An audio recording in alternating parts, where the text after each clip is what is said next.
All right, we need the agony over with. Just tell us which house is the winning house. After much deliberation, we're gonna pick the two-story house. You know, John. Imagine walking onto one of the most watched stages in television history, completely alone, without telling a single person in your life that you were going to be there. No family cheering you on from the crowd. No friends holding their breath backstage. Just you, a microphone, and an audience of thousands waiting to judge every note that came out of your mouth.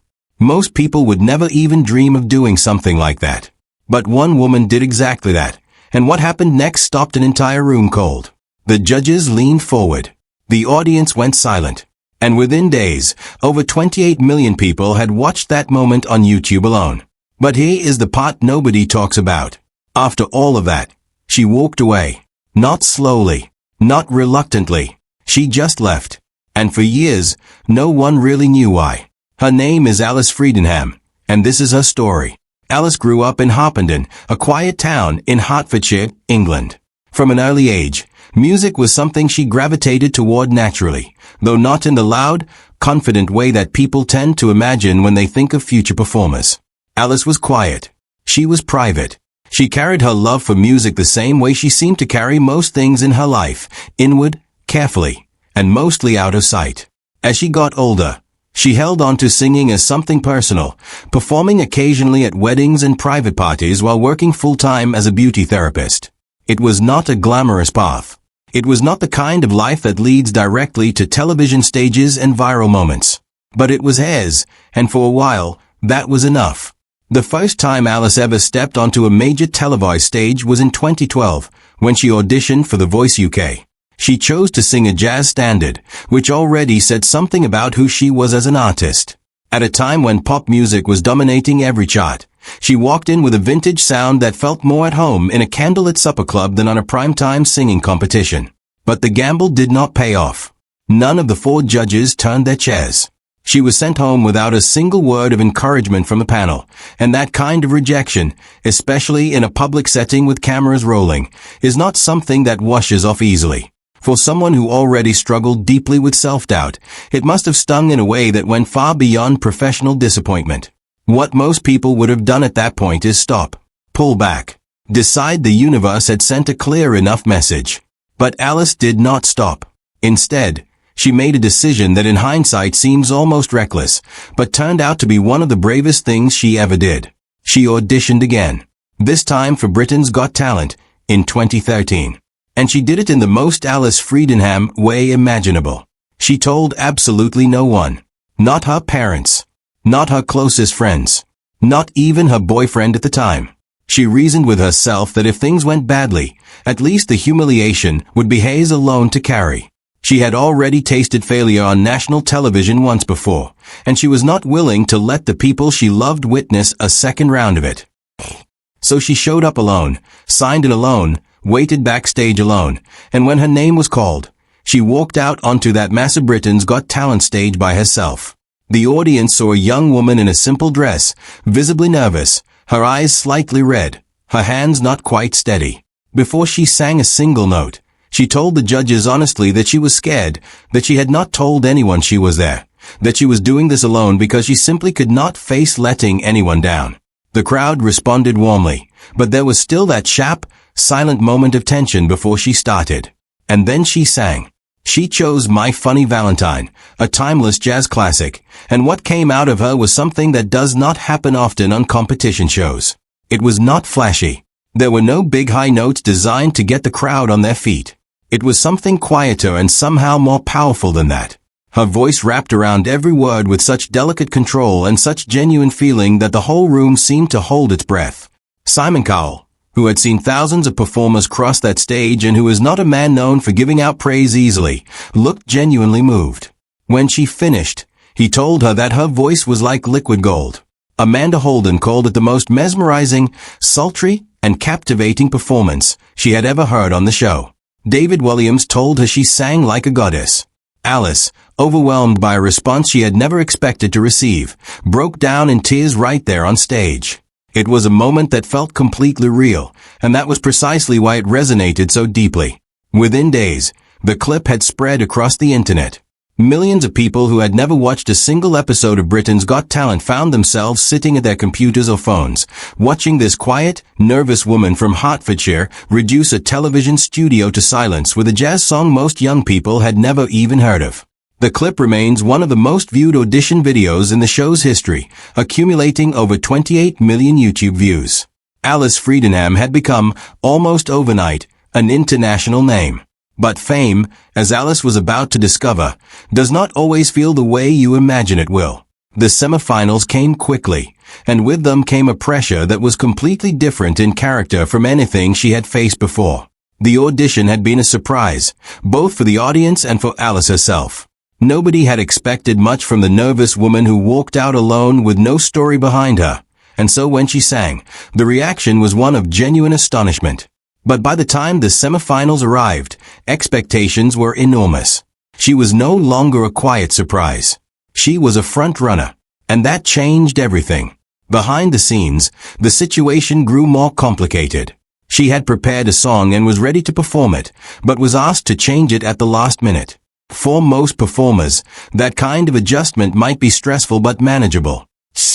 For Alice, who had been managing severe performance anxiety her entire life, it was destabilizing in a way that went deeper than nerves. Her stage fright, which she had described in interviews as something that could make her physically unwell, came back hard. She appeared visibly shaken when she walked out for her semifinal performance. She sang Cry Me a River, and while her voice remained genuinely beautiful, the invisible thing that had made her audition so electric was harder to find that night. She finished fourth in the public vote of her semifinal heat and did not make it through to the final. For many fans, it felt like watching someone slip through their fingers. But for Alice, the elimination may have been almost a relief. The spotlight had grown very bright, very fast, and she had never been entirely comfortable inside it. After the show, there were conversations. Industry conversations. The kind that follow whenever someone with an unusual and distinctive voice captures that much public attention that quickly.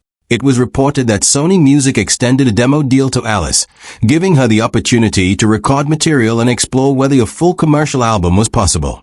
For someone who had spent years singing at small events while working a day job, that kind of offer represented a door that very few people ever get the chance to walk through.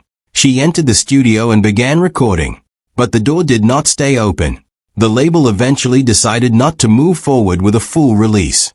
No official explanation was ever given publicly, but the reasons were not difficult to understand. Alice's sound was rooted in vintage jazz and soul, music with warmth and soul and intimacy, but not the kind of music that fits neatly into the commercial mainstream market that major labels are built to serve.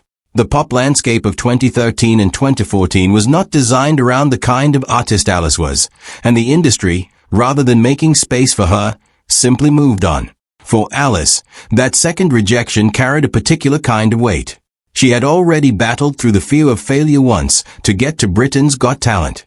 She had survived the emotional exposure of a viral moment that put her face and voice in front of millions of strangers. She had gone through the crushing disappointment of the semifinals. And now she had made it through a professional recording process only to be told that the material was not what the market wanted. The accumulative toll of all of that, on someone who had been candid about her struggles with confidence and anxiety, must have been significant. She did not quit entirely, though. That is worth saying clearly. For a period following the Sony experience, Alice continued to pursue music on her own terms, performing at small charity events and local showcases, doing the kind of work that flies under the radar, but requires its own kind of courage.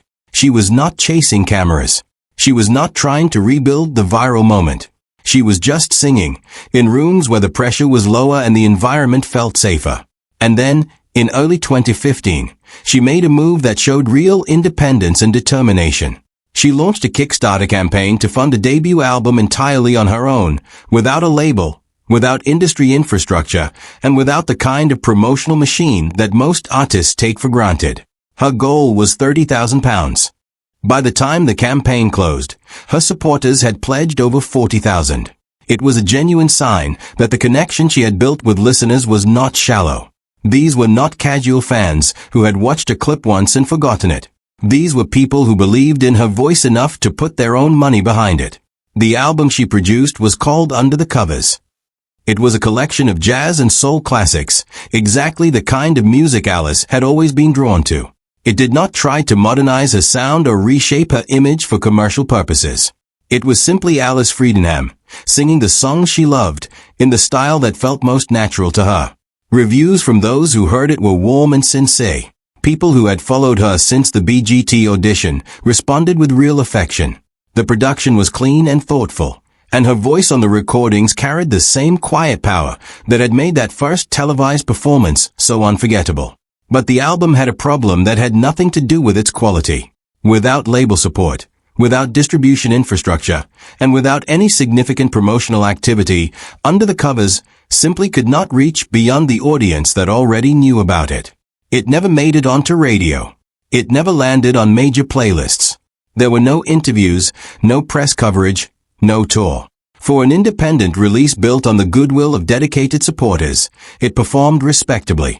But for someone who had once been called a future star, the gap between potential and reality was painfully visible. After the album and a handful of small live appearances, Alice once again stepped back from public life. Her website went offline. Her social media accounts became inactive. Inquiries from fans about future projects went unanswered. There were no announcements, no statements, no press releases explaining what was happening. She simply withdrew, quietly and completely, in the way that had by now become a familiar pattern for those who were paying attention. By 2016, it was clear that whatever comeback she had been attempting had run its course. The performances had stopped. There were no hints of new recordings. And for the years that followed, Alice Fredenham was simply absent from any public space where she might otherwise have appeared. In 2023, a local newspaper called the Hertz Advertiser attempted to reach out to her for an update on her life. Their messages went unanswered. They made contact with Cherry Red Records, the independent British label that had distributed her album, and the response they received was short and final.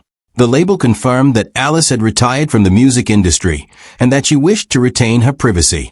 There was nothing more to add. No plans were announced. No door was left open. That confirmation meant something different for different people. For some fans, it felt like the end of a story that had always been heading somewhere better. For others, it felt like a kind of peace. Alice had clearly made a deliberate choice, not one born of failure or bitterness, but one that seemed rooted in a genuine understanding of what she needed to live well. She had been honest throughout her public life about how difficult performance was for her emotionally. The anxiety, the stage fright, the pressure of visibility, these were not small obstacles she was pushing through. They were serious challenges that had shaped every decision she made from the very beginning.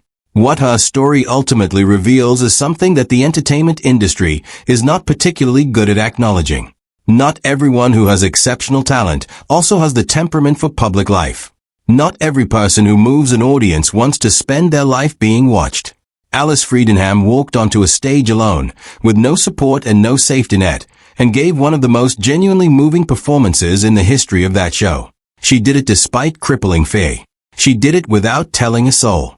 And then, when the world turned toward her with all of its noise and expectation and demand, she made the quiet, considered decision to turn away from it. That is not a failure. It is a choice, and an honest one. Her audition still lives online. 28 million people have watched it. More will watch it. In comment sections and fan forums, people still write about how that performance made them feel, how they have returned to it during hard times, how something about her voice, its simplicity, and its sincerity reaches them in a way that more polished and more promoted music does not. The song she chose, My Funny Valentine, is itself a meditation on imperfection and the strange, quiet love that ordinary things can carry. It was a fitting choice for someone who turned out to be, in the very best sense, an ordinary person with an extraordinary gift. Wherever Alice Fredenham is today, she is living privately, on her own terms, in a world that is considerably quieter than the one she briefly inhabited. She left behind one album, one audition, and a handful of small performances that people who were there still talk about. She did not leave behind a long discography or a headline tour or magazine cover. But she left behind something that proved more durable than any of those things. She left behind the memory of a voice that made a room of strangers go completely silent, and for 1 minute and 40 seconds on a television stage in 2013, made millions of people feel exactly the same thing at exactly the same time. That is more than most people ever manage. And somehow, it feels like enough.